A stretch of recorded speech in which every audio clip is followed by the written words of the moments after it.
Da quello da fainà.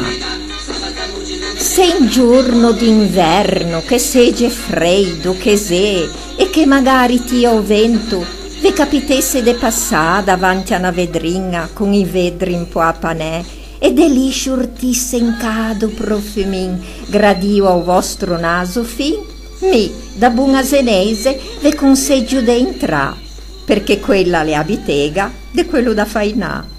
In forno bel acceso, con le legne ben a cagliè, e lingue do seu fogo gian a rionda, in ta soffita feta arco, come nastri colorè.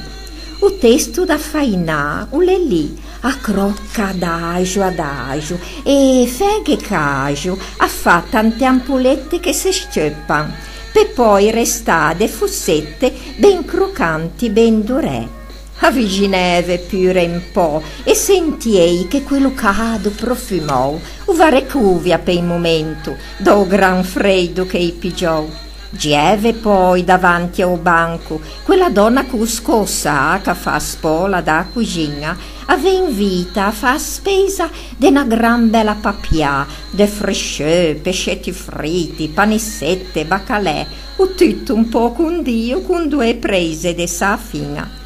Quando poi delle sciortì, o freddo, o sai un po' meno can, perché o pacco che teni, o va scada anche un po' e man.